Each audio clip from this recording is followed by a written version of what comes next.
Jesse is with the USA Digital Networks, and they have a very interesting vision. In fact, Andy used one of the examples in his presentation. So they have an interesting vision on this social TV phenomenon. And Jesse? Thank you. So at USA, we are the Character Network, and Characters Welcome. Our brand philosophy really isn't just about the characters on our show. We are about all the characters that we see in the US that are engaging with our programming, as well as just our characters in everyday life. So for us, we like to celebrate those people as much as we possibly can. The social space has been a phenomenal arena for us to play in and really kind of glean and look for those characters and pull them up to the forefront.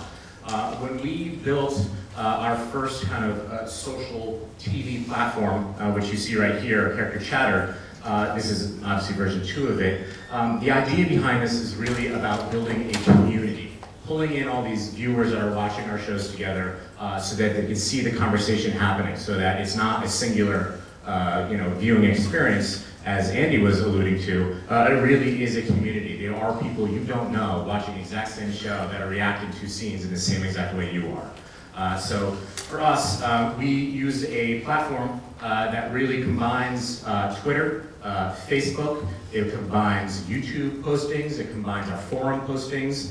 You can see here there's a little USA logo that's appearing. Those are people inputting directly on the Chatter site, as well as Flickr photos. So any source that really is putting out any data or an API, we can pull in that real-time activity and showcase it here. Chatter is basically our social guide, specifically for USA. So right now on television is a Burn Notice marathon. What we're doing on Burn Notice right now is taking all the comments that are happening on Chatter. There will be a Q&A session with Matt Nix going on from 6 to 9. Matt Nix is the creator of Burn Notice, and people are submitting questions to ask Matt Nix. And we're actually going to scroll those questions across the screen from 6 to 9. So about, I would say, 3,000 people actually get to see their name go across the screen during the marathon, leading into the episode of Burn Notice. So this is basically the front door. You click on it, and you go into the full Burn Notice experience. So from here, we're basically sifting through a lot of this data as well. We're looking at trending topics, trending keywords to see what people are really talking about, to see which characters are buzzing. We've worked with GetGlue to provide custom stickers and badges, so when you check into this experience, you're getting something special just for today. And we're actually doing this for every one of our episodes, as well as for programs in general. It's also tied into our overall affinity platform.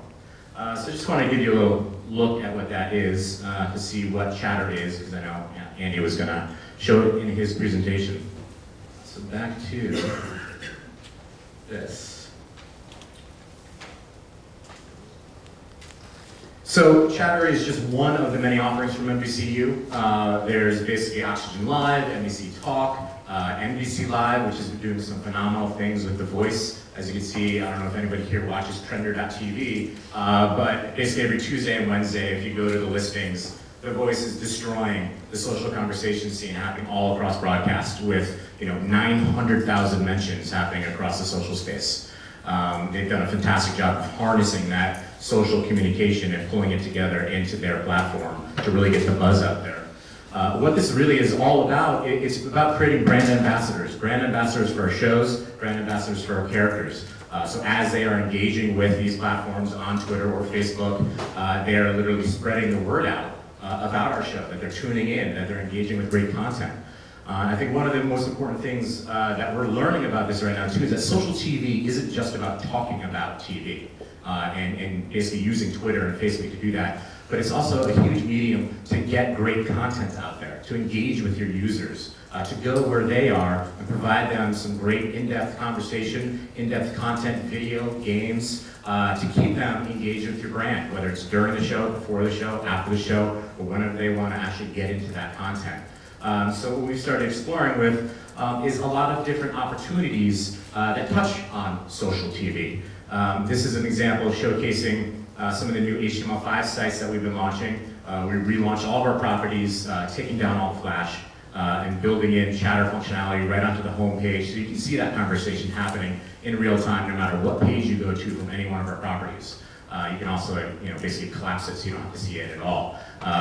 The reason why we're moving HTML5 is for the simple fact that we want people to be able to access the great content from no matter what device they're doing it from.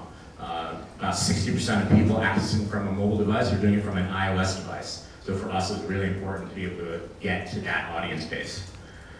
This is what you're going to see tonight, basically, from 6 to 9, is comments across the screen. The last time we did this a few months ago, we saw about 35,000 concurrents during that time period on the Chatter platform. 35,000 people, that's a lot of people. It wins rating nights. We lost on Tuesday night. White Collar Covert Affairs was the #1 18 to 34-year-old show, but we lost to Discovery by 8,000 people. So when you've got 35,000 people concurrently, it's like, could they have just invited one more person each to come on and watch the show with them? We would have won a night. These are the kind of things that keep us up at night. As getting back to social television as a storytelling platform, we've also launched the Tweetcast on Covert Affairs. And what we're doing is we're taking an episode of Covert Affairs with some of the stars and actually revealing the entire thing in real time using Twit videos, Twit pics, Twit posts, all on this one hub where you can basically come and see the story unfold in real time, and it happens over a 6-week period. So you're basically following all the players. There's about 6 or 7 different actors and players in this entire episode. And it's a really cool, in-depth experience. People are spending 35 minutes a day coming in and basically exploring what's happening here in the Tweetcast. So I think you're going to start seeing a lot more experimentation happening with storytelling on Facebook, on Twitter, and all the other new platforms that are out there. The Tough Enough site, which Andy showed again, what we're finding is that, this was mentioned on the panel before, that games and social TV are totally separate verticals. At USA, we don't really believe that. We think that gaming behavior and philosophy plays a huge role in what's happening in the social TV space, especially when all of them actually have badge systems and leaderboards and points. Those are all gaming mechanics. So they might be referring specifically to hardcore games or to actual physical games that people are playing, but gaming is part of an overall engaging kind of content experience that's happening. We've seen a lot of success with our Club Psych offering, which is basically an affinity platform that rewards people for engaging with our content, watching videos, sharing content, doing trivia polls, playing the games. They're then exchanging those points in for real merchandise from the show, as well as signed merchandise, virtual goods, coupons. Basically, a lot of different things happening that are really kind of changing the way people are engaging on the 2 screen. The Tough Enough app utilizes the same principle. We saw about 75,000 installs of the Tough Enough app. Tough Enough just finaled a few weeks ago.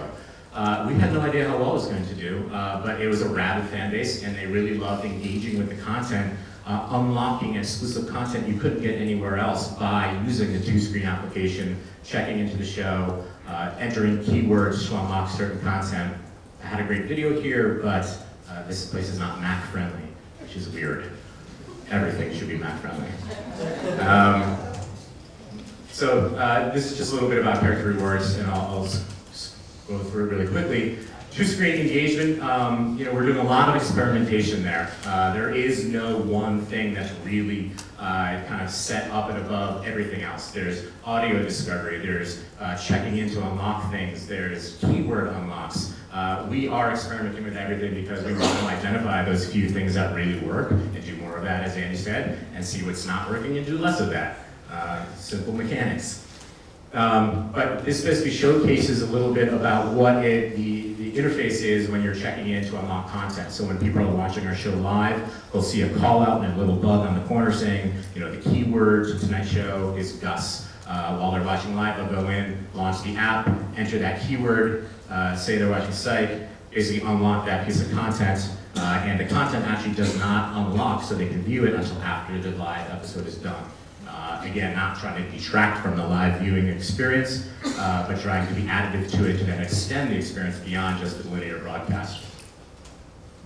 A little bit of metrics. I am a metric junkie, but for us, we've seen a huge success with the Club Psych platform, the 2-screen platforms.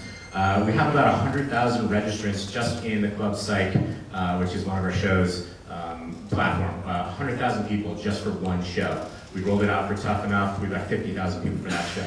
We have 15 shows across the USA. That's a very large user base of rabid fans that are into engaging with deep content, unlocking things, exploring more to really figure out what's next, how can I enjoy this brand beyond just watching it on a television show. We also saw a huge upsell when people were redeeming these virtual goods and real goods. They were also going to a store and being upsold and buying more items. So we actually doubled the revenue coming in from our merchandise store by people getting a free item and then buying something else while they were there. And that's all I have right now. Thanks.